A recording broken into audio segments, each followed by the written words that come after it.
What is up, my movie-loving friends? My name is Gilbert Ybarra, and welcome back to the Attic Review. On today's episode of TAR, I want to talk about the late 90s slasher classic, I Know What You Did Last Summer, and the many Need for Therapy talking points presented in this one, including why the author of the novel was not a fan. I know what you did last summer. Almost 3 decades ago, damn, that hurts saying, but nearly 30 years ago, Kevin Williamson presented I Know What You Did Last Summer, another horror banger in the wake of the success of Scream. Sure, it wasn't as impactful as Scream, but it was still a lot of fun, and I think it is a great introduction for people barely getting into horror. With that being said, we're going to talk about why the author did not want her novel to be made into the slasher, and why Jennifer Love Hewitt definitely needed some therapy. She can join us because there is a lot to unpack here. But first, what the hell is this movie about? Let's talk about these dreadful 4th of Julys. We start by seeing some sad dude chilling by the edge of a cliff, looking like he doesn't want to be here anymore. Yikes. But then we meet our cast of carefree, soon-to-be college kids. We've got Helen, Barry, Ray, and Julie. And they decide to go out celebrating. They are drinking, they are driving, they're having a good time, and then splat.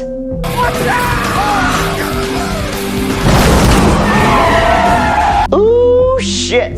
They realize that their lives are ruined because they're looking at manslaughter charges for hitting this guy. Unless they cover it up. Yeah, a cover-up sounds way more appealing. So as they're getting rid of the evidence, the dude scares all of us pissless because apparently he ain't dead yet. But they still kick his ass into the ocean and take off and make an oath of silence.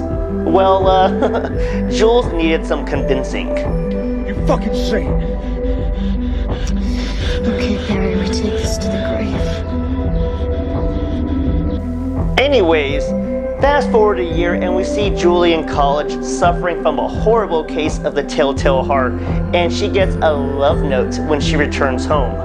Well, well, well. If it isn't the past coming back to get the asses, as all 4 friends are marked for torment and death. Jules does some investigating in the midst of all this chaos and finds out that the dude that they hit isn't who they thought he is, and he is seriously pissed off. Homeslice lost his daughter, thought he got that sweet revenge at the beginning, and then pow, right in the kisser, left for dead. I'd be mad too. The last act of the movie is pretty sweet, as we see some chilling murder, death, kills, and one of the best chase scenes in horror movie history, as my poor boo thing almost got away.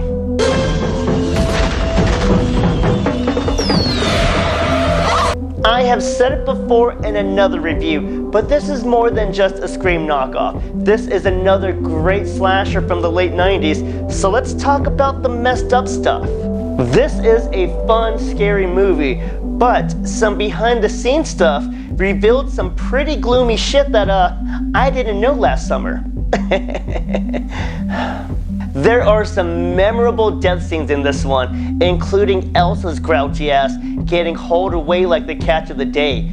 God damn. However, Miss Love Hewitt here almost needed therapy.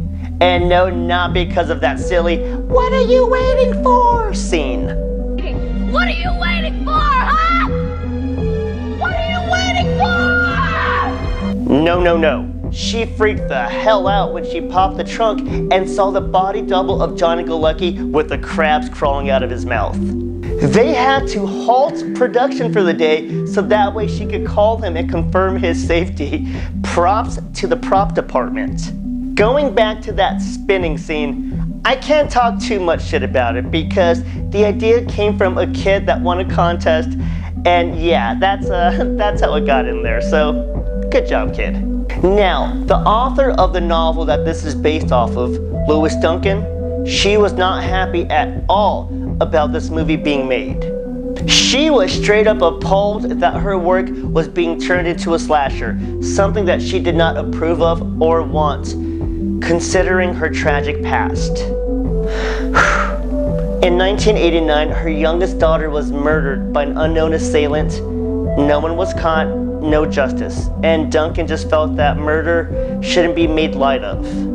I wouldn't say that the novel is completely different from the movie. They both contain the accident and some mysterious stranger stalking them around town, but in the novel, no one died. And in the movie, well yeah, this is a horror movie, and the deaths were pretty sick. Just look at Galecki. There are a few things that got to me and struck a weird nerve, and it wasn't just because of the violence.